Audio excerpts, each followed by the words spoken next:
The Palestinians are pushing ahead with their plan to gain full membership at the United Nations, even though the United States has already promised to veto it. Palestinian President Mahmoud Abbas is meeting with international leaders today to gain support for his move before he submits his formal request on Friday. Heather Sells has that story. President Abbas is pressing ahead with his diplomatic campaign to win full membership in the UN. He's meeting with French President Nicolas Sarkozy and others to line up support ahead of his speech. A spokesman says Abbas is telling everyone 20 years of negotiations are enough. The world should intervene. Israeli Prime Minister Benjamin Netanyahu is calling on Abbas to meet him in New York, saying he wants to resume peace talks. A spokesman for Netanyahu says the Palestinians made a commitment 18 years ago to solve all issues of contention through negotiations. They are in clear violation of both the spirit and the letter of signed agreements.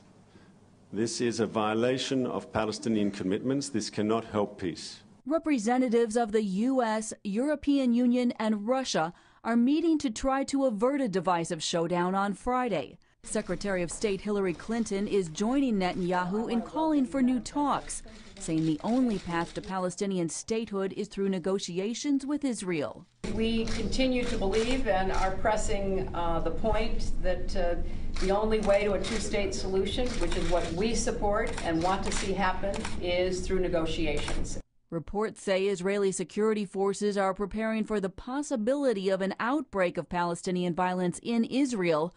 Secretary Clinton, meanwhile, says there's still time to find a solution to this diplomatic crisis. Heather Sells, CBN News. I don't have much hope that we're going to find a diplomatic solution to the crisis. The Palestinians could have had an independent state long ago. In Oslo, Arafat was given, he could have had one. The only requirement was that he had to recognize the state of Israel. And he knew if he did that, he would likely be assassinated. That's what's driving this. More than anything else, the reason after 20 years of peace talks there is no peace is it would require the Palestinians to recognize that Israel has a right to exist. They refuse to do that.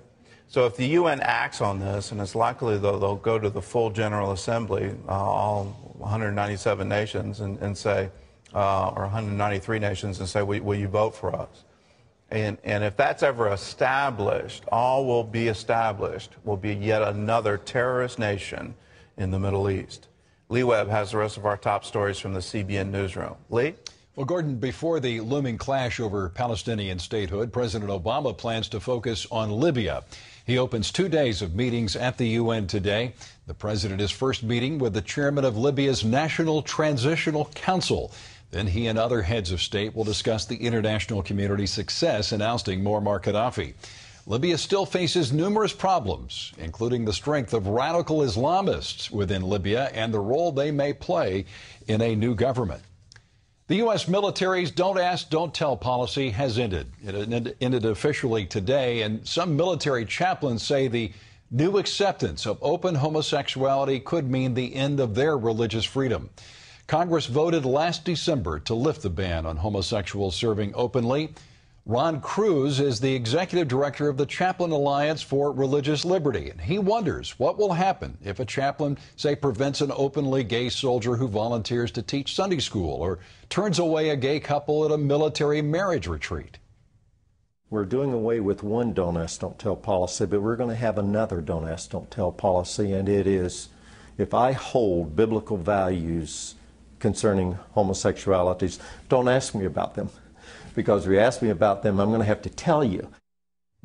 Cruz says one chaplain expressed a biblical view on homosexuality, and a general officer told him to either get in line or resign his commission. Italy's credit rating has been downgraded by the same agency that lowered the U.S. rating. Standard & Poor's lowered Italy from A+ to A Monday with a negative outlook for the future. S&P cited Italy's weak economy and unstable government for the move. Italy has a larger government debt than any European nation except for Greece. Its economy has shown no significant growth in more than a decade.